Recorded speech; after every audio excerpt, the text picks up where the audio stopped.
Hebrew chapter 12 verse number 3 12 यीशु मसीह पर हम विश्वास करके जब आए, उसके वो शुरुआत में हमारा मसीही जीवन बहुत ही उत्साहित और आनंदित थे। लेकिन बाद में ऐसा है, हम लोग जैसे सोचते थे वैसा कोई अद्भुत कार्य हमारे प्रतिदिन के जीवन में हम अनुभव नहीं करते हैं, जिसके कारण क्या हो जाते हैं, विश्वासी लोग कमजोर हो जाते हैं, निराश हो जाता है। बाइबल में हम देखते हैं बड़े बड़े कार्य किया हुआ जिनको परमेश्वर ने अपने बड़े काम के लिए इस्तेमाल किया है। मूसा पुराना नियम में सबसे बड़ा व्यक्ति है। पुराना नियम का मध्यस्थ है मूसा कई बार निराशित हुआ। एलिया के जैसा दूसरे के भविष्यवक्ता पुराना नियम में हम ऐसा नहीं करके नहीं बोल सकते, क्योंकि सबसे बड़ा भविष्य योना है। लेकिन उनके कार्यों में योना का, यीशु मसीह ने योना के विषय कहा, लेकिन एलिया भी बड़े एक भविष्यवक्ता है। वो एलिया भी एक दिन एकदम निराशा के हालत में, निराशा में भर गया करके वचन में हम लोग देखता है। नया नियम में पौलुस प्रेरित के जैसा इतना अतिश्रेष्ठ एक सेवक वो पौलुस ने कहा है, हम निराशा में हो गए। तो हम हर एक विश्वासी लोग, हम प्रभु के वचन जानने वाले, लेकिन हम हमेशा याद रखिए, जीवन की समस्या में, जीवन की तकलीफ में कितना भी सामर्थ्य व्यक्ति क्यों ना हो, उनको भी कभी थोड़े समय के लिए निराशा घेर सकता है। इस संसार में वो की सच्चाई है, हमेशा ऐसा होना जरूरी नहीं, लेकिन ये हमारी इस मसीही जीवन की सफर में कभी कभी जरूर होता ही है। अनेक प्रकार की समस्या, अनेक प्रकार की तकलीफ हमको सामना करते हुए आगे जाना ही चाहिए। आज की खास तौर से जो युवक पीढ़ी है, पहले हमारे नहीं तो बुजुर्ग लोग जैसे नहीं है, वे लोगों को हर चीज़ों को सामना करने का ये क्षमता नहीं है। छोटी सी बात के सामने भी जल्दी निराश हो जाता है। बुजुर्ग लोग इतना जल्दी निराश नहीं होते। यहाँ पर प्रेरित पौलुस ने इब्रानी कलीसिया के लोगों को यीशु मसीहा का एग्जाम्पल लेकर कहा है, इसीलिए उस पर ध्यान करो जिसने अपने विरोध में पापियों को इतना विरोध सही लिया कि तुम निराश होकर साहस ना छोड़ दो। प्रभु को ग्रहण करके इब्रानी विश्वासी लोग आए हैं। इब्रानी बैकग्राउंड से एक व्यक्ति यीशु मसीह में आना बोलेगा तो छोटी बात नहीं है, क्योंकि दुनिया के सबसे श्रेष्ठ कुल या मनुष्य वही लोग हैं। उनका जैसा प्रशंसा करने के लिए दुनिया में दूसरा कोई मनुष्य नहीं है। वो झुंडू में से प्रभु के सुसमाचार को सुनकर कुछ लोगों ने यीशु मसीह को ग्रहण किया। वे बहुत ही उत्साहित थे, वे बहुत ही समर्पित थे, लेकिन जैसे उनके विश्वास के जीवन में कुछ साल बीत गया, लगभग 20 साल के आसपास हुई। अब उनका विश्वास का जीवन थोड़ा सा ठंडा पड़ गया। इसलिए प्रेरित पौलुस ने इब्रानी कलीसिया के लिए इतना बड़ा एक पत्र लिखा है। एक अध्याय से लेकर के हम लोग पढ़ता है। इस पत्र में परमेश्वर की महिमा के विषय में, परमेश्वर की बड़प्पन के विषय में बता रहे हैं। तो पौलुस ने 12 अध्याय में स्टार्टिंग में ये कहा कि देखो, विश्वास के कर्ता और सिद्ध करने वाले यीशु की ओर ताकते रहो। ऐसे क्यों? कुछ लोग दो प्रकार के होते हैं। एक ऐसे है, उनके जीवन की समस्या में सिर्फ समस्या के ऊपर ध्यान देने वाले, वे बहुत ही टेंशन में हमेशा, क्योंकि उनके सामने उनके लाइफ का इश्यू से बहुत बड़े पहाड़ जैसे रहता है। लेकिन पौलुस बोलते ऐसा नहीं, हमारे कैरेक्टर, हमारे नेचर ऐसा नहीं होना चाहिए। हम लोग समस्याओं से हमारा नजर हटाकर जो समस्या को सुलझा सकता है वो प्रभु की ओर हमारा ध्यान होना चाहिए, प्रॉब्लम की ओर नहीं। जो प्रॉब्लम सॉल्व कर सकता है वो खुदा की ओर हमारा ध्यान रखना चाहिए। आप जब तक हम हमारे प्रभु की तरह हमारा ध्यान नहीं रखोगे, एक एक दिन हम नीचे डाउन होते ही जाएगा। उसके बदले हम यीशु मसीह की तरफ ध्यान देता है, हम नीचे नहीं जाएगा, क्योंकि यीशु मसीहा सामने खड़े हैं। 33.5 साल इस धरती पर हमारे से भी बड़ी समस्या को यीशु ने सामना किया। यीशु कारपेंटर था या प्रोफेशनली, लेकिन यीशु मसीहा एक स्किल्ड या लैंड कारपेंटर नहीं था, साधावन। जैसे ये हमारे गली से लोग, ये मोची लोग आते हैं चप्पल बनाने वाले, उस समय में गली से लोगों के पास गांव में जाकर किसी का घर में ऐसा कुछ फर्नीचर का कुछ भी रिपेयरिंग का काम होते, वो काम करने वाला व्यक्ति था कौन? वो कारपेंटर का प्रोफेशन में उसका स्टेटस क्या है हम समझ सकता है। प्रभु यीशु मसीहा अपनी मां मरियम और यीशु के भाई लोग और बहनें, ये सबका जवाबदार यीशु पर था, क्योंकि जोसेफ बहुत ही जल्दी मर गया। यीशु मसीहा छोटी उम्र से लेकर, बोलेगा तो यहूदियों के बीच में 18 साल से लेकर के उनको पूरा जिम्मेदारी उनके कंधे पर आ जाता। पूरे काम, पूरे जवाबदारी यीशु ने अपने कंधे पर लिया।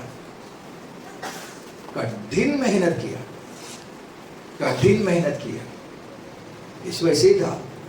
यीशु मसीह का लाइफ हमारे बाइबल में वो पूरा स्टोरी नहीं लिखा, लेकिन यीशु मसीह के समय पर जो जीवित रहने वाले, इतिहास लिखने वाले हिस्टोरियंस का पुस्तक में ये बातें लिखा है।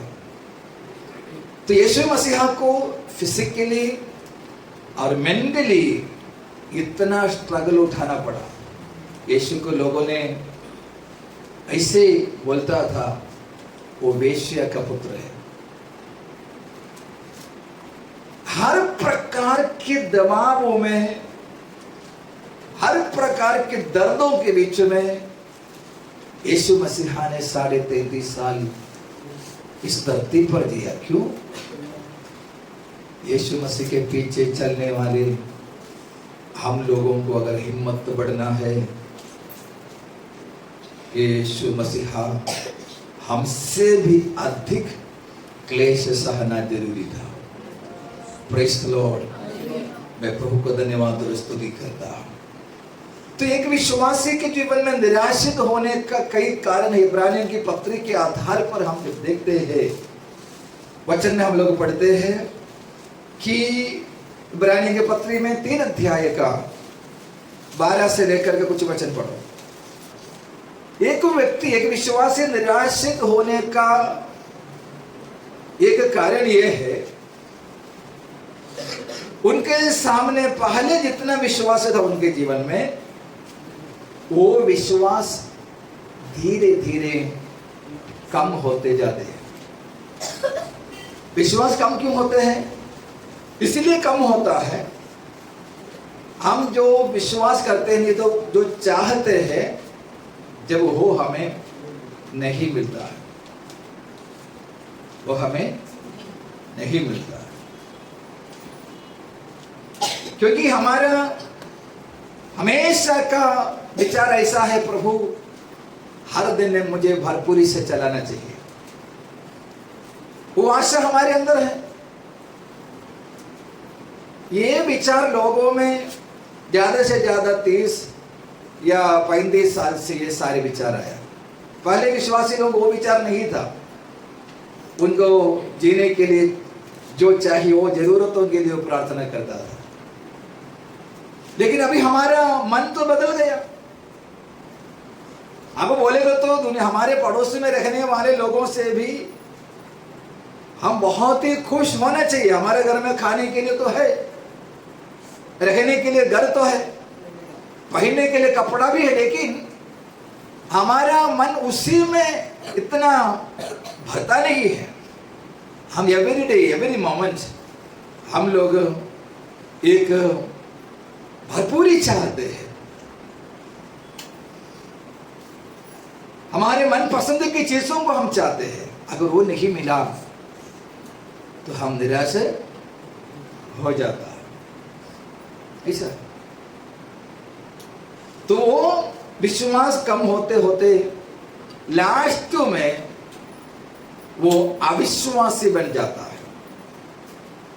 एक ही दिन में नहीं, धीरे धीरे अविश्वासी बन जाता है। Praise the Lord. अभी का हमारे सारे गाने में ऐसे है, प्रभु हमें छुटकारा देगा, प्रभु हमें आशीष देगा। ये सारे वर्डिंग्स उसमें ज्यादा हम लोग देखता है। आराधना में है छुटकारा, आराधना में है 10 बार गाया तो अभी छुटकारा, तो फिर क्या हो जाएगा? वही है, यही प्रॉब्लम। आज वो टेंडेंसी विश्वासियों के बीच में शैतान लेके आए हैं। तो यीशु ने कहा था, जो कोई मेरे पीछे चलना चाहते हैं, अपने आप को इनकार करो और अपना क्रूस उठाओ। Praise the Lord. नंबर 2, इब्रानियों की पत्री अध्याय 2 पहला वचन। Praise the Lord. लोगों का एक स्वभाव है, वचन सुनेगा बहुत ही इमोशन में आता है ना, बहुत ही भावुक हो जाता है। प्रेज़ द लॉर्ड बोलता है, हालेलुया बोलते थे, कुछ लोग यस बोलता है। उसके थोड़े समय के बाद क्या हो जाता है? मैं काई के लिए उधर प्रेज़ द लॉर्ड बोला था, मैं हालेलुया क्यों बोला था वो भी याद। पौलुस ने वही बोला, तुमने जो सुना है वो बहकर नहीं जाना चाहिए। वो वचन हमारा मन में रहना चाहिए। Praise the Lord. कुछ लोग बाइबल पढ़ता है, लेकिन उनका मन में एक ही भी वचन नहीं जाता। कुछ लोग ऐसे है, मोबाइल में, टीवी में इतना प्रचार सुनता है, जो सुनता है मन में, हृदय में नहीं रहता है। सुना हुआ वचन अगर मन में नहीं रहोगे, क्या हो जाएगा? हम कमजोर हो जाएगा, थक जाएगा। यहोवा मेरा चरवाहा है, मुझे कुछ घटी। वचन तो मालूम है, वचन कितने बार से ना दीवार पे लटका के रखा भी है। लेकिन जब पैसा पानी कम हो जाता है, वो वचन हमारे अंदर काम नहीं करेगा। तभी हमारे मन में याद आते हैं, हे परमेश्वर तू मुझे क्यों, वो वचन याद आता है। हमें बलवंत करने वाले वचन हमारा मन में हम जमा करो। Praise Lord, praise Lord, thank you Lord Jesus. तो देखिए, वचन अगर हमारे मन में भरा हुआ रहेगा, हम इतना निराशा में नहीं जाएगा। Praise Lord, praise Lord, thank you Lord Jesus.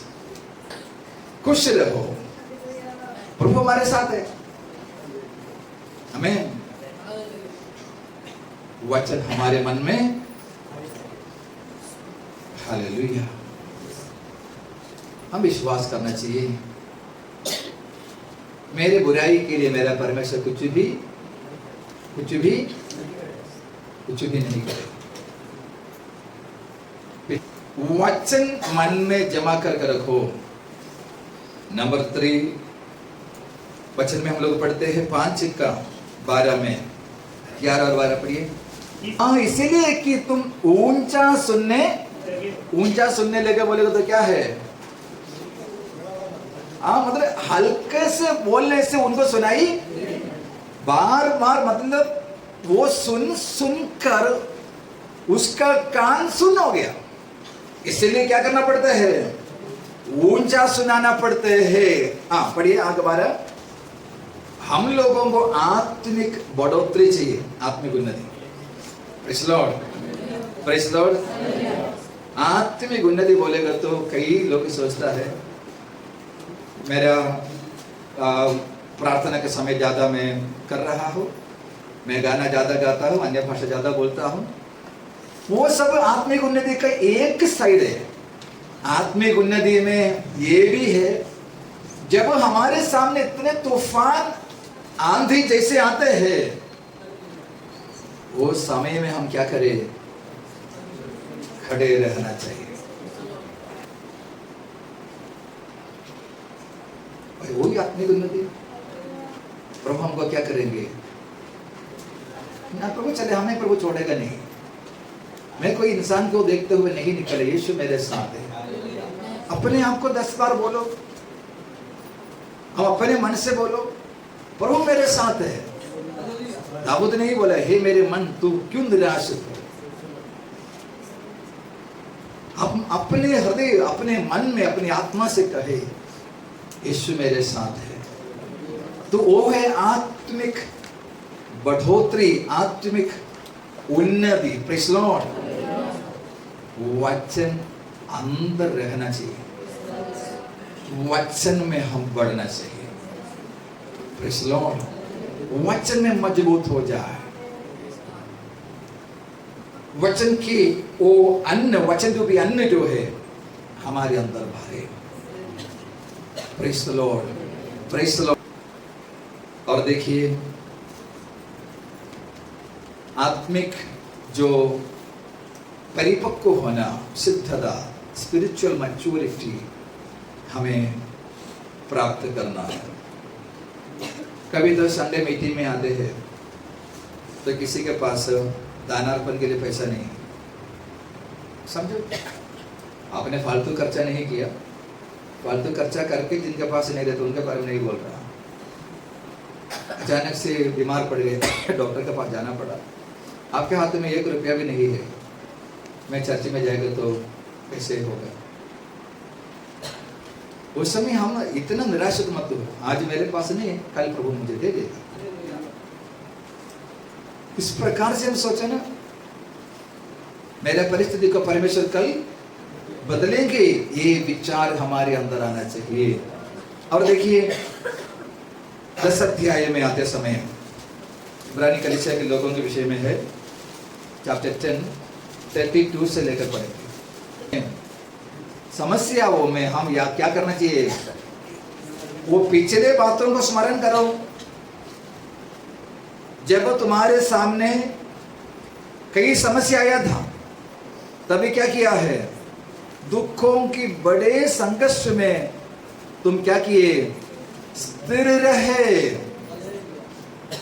Praise Lord. मेरे पिताजी हमेशा बोलता था, समुद्र पार किया, नदी भी पार किया, अब ये नाले के पास आकर क्यों डरने का है। कई विश्वासी लोगों का ऐसा स्वभाव है, समुद्र भी पार हो गया, नदी भी पार किया, अभी नाले के पास आके करते हैं, क्या करते हैं, क्या करेगा। पिछले सालों में, पिछले दिनों में इतनी बड़ी समस्या जब हमारे सामने आया, तब जिसने हमारे हाथ को पकड़कर हमको यहाँ तक लाए हैं, वो प्रभु आज भी हमारे लिए काम करते हैं।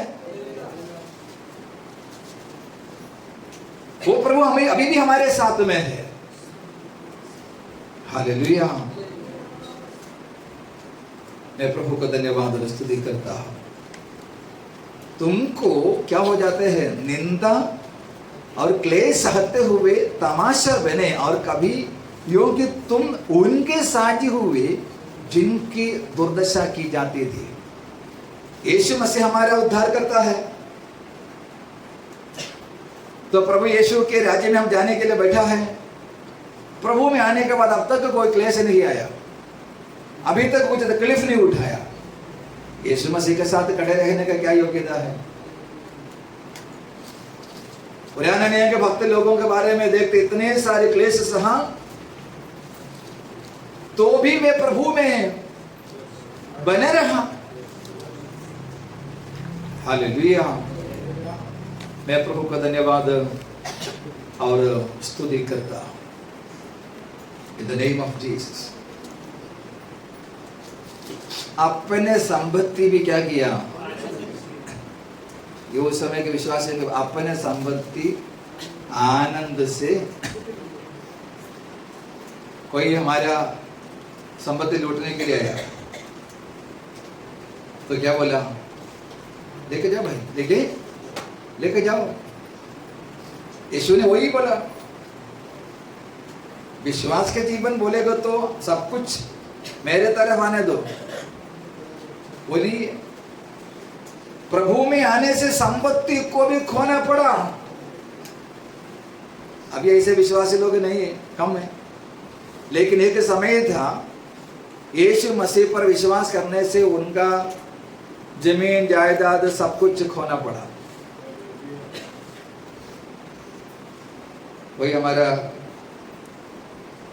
कुछ चीज ले लिया, पैसा लूट लिया,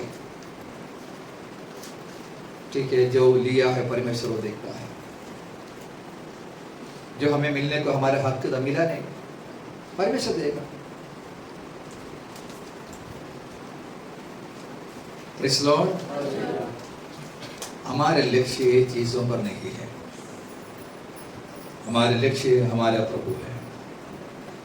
वे अपने संपत्ति भी आनंद से लूटने दी, यह जानकर कि हमारे पास ऐसे की संपत्ति है तो सर्वदा ठहरता है। Praise Lord. हमारे गांव में हर साल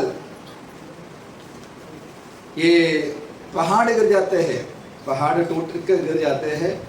पिछले बार में ऐसा हुआ, कई सारे गांव एक साथ बह के गया। झारखंड में भी हम लोग देखता है, कितना अच्छा बड़ा बंगला बनाया था, अच्छे गाड़ी खरीदा था, जा रहे, गाड़ी ड्राइवर का जरूरत नहीं, गाड़ी जा रही है पानी से। इधर का संपत्ति सब इतना ही है। आनंदित करो, हमारे लिए स्वर्ग में सदा ठहरने वाला संपत्ति है। Praise the Lord. इब्रानी के पत्र 11 अध्याय में 22 लोगों का नाम लिखा है। हम लोग केवल हमेशा हमारे तकलीफों को देखता है। हम लोग हमारे छोटी सी बातों को लेकर निराशा में, किसी का निराशा ये है मेरा मोबाइल में रिचार्ज नहीं किया, उनका बड़े निराशा की बात हुई है। एक निवाला खाने के लिए लोगों के सामने हाथ फैलाकर हजारों लोग इस शहर में रहता है। हम ये मत भूलो, हम निराशा होते हैं, परमेश्वर देखता है परमेश्वर हमारे लिए कितनी अच्छी आशीषें दिया। Hallelujah, praise the Lord. पौलुस ने इसलिए बोला, उद्धार के कर्ता और सिद्ध करने वाले यीशु की ओर देखो। आमीन।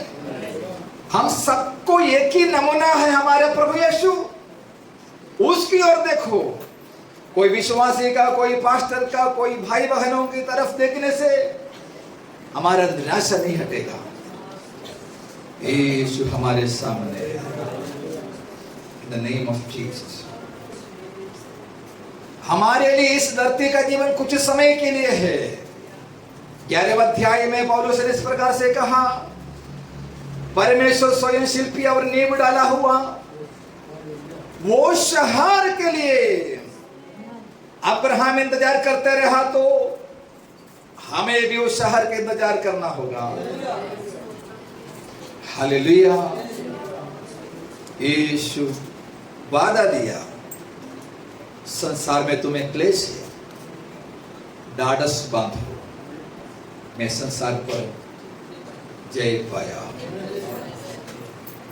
यीशु संसार पर जय पाया और कलीसिया से कहा, तुम्हें कुछ दिन क्लेश भोगना ही पड़ेगा, अंत तक तो विश्वास योग्य रहेगा, उसको जीवन का मुकुट देने वाला।